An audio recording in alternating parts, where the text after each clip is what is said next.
What if your SQL query could automatically spot unusual events before you even looked at the data? In this video, I'll show you how to identify abnormalities using case statements, averages, and rolling window function techniques that are used in finance, monitoring systems, and data analysis every day. So let's get right into it. Let's use the time buckets from last video and get the average change for every hour. Now let's go through identifying outliers. This is with a case block. So we write case, and then inside of here we will write the scenario of when we want to identify a case as abnormal or normal. So let's say for this, if the absolute value of the average share price change for each hour is above 1, then this new column will have the value abnormal. If not, we use else normal. Then we do end, and then then the name of this column, change status. Great, so that is how we do abnormal detection with case. The rest is the usual for time buckets from last video. So when we select and run this query, we will now see a new column every time the average change column is above 1 or lower than -1. The change status column will be labelled abnormal, and if not, normal.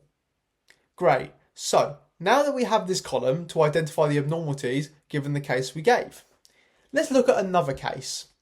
This is where we identify an outlier by, say, taking the average price range for the entire data and then seeing if the share price change of the hourly time bucket is over 3 times larger than that. This will flag it as abnormal. So let's jump to case.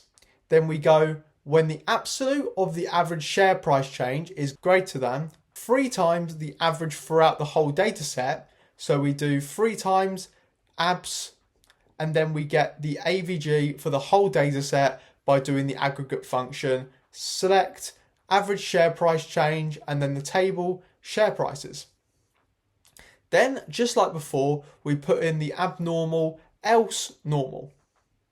End as change status like last time. So now let's have a look at this. So we have a lot more abnormals identified this time, but this isn't necessarily a good thing, as we may need to make the threshold for abnormalities a little higher. Once again, these abnormalities are identified if the value in the average chain column is 3 times more than the mean average of all the average changes. So you can see that these cases can look rather messy after a while. So let's use a CTE to make the code more readable. This time we will use a rolling feature from the previous video. The previous 7 hours, not including the current hours. Mean average change. We will identify an abnormality if the difference between the current hour's average change and the previous 7 hours average change is larger than 1.2. So let's go through this. We will start off with a CTE that will give us the hour time bucket of the average share price change. So just a simple group table with the average share price change for each hour. We will call this the hourly changes table.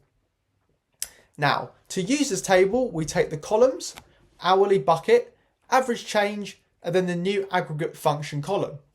AVG, average change, of which we will use a window function to get the rolling 7-day average. From the video on rolling features, this should be identifiable. Now we have our rolling 7-hour average column. Now let's take our case 1.2 is smaller than the absolute value of the average change minus, and now that same column we just created, the rolling 7-day average. Notice this code is the same window function for the column. Great, so that's all we have to write to get this difference and test how large it is. Finally, if true, then we set the new column change status to abnormal, else normal. Then from hourly changes table and time bucket, order by the hourly bucket. So now when we run this query, we have a rolling 7-day average column. If the absolute difference between these two columns is larger than 1.2, then we will identify this as an abnormal result. Otherwise, it is labelled normal. This one can be used in real life. For example, in financial markets, it can highlight when the current hour's price movement differs significantly from recent market behaviour, allowing unusual events to be identified more reliably. Then that is all we're going to go through in today's video. If you found this video helpful, please like the video and subscribe to support the channel, and I hope to see you in another video.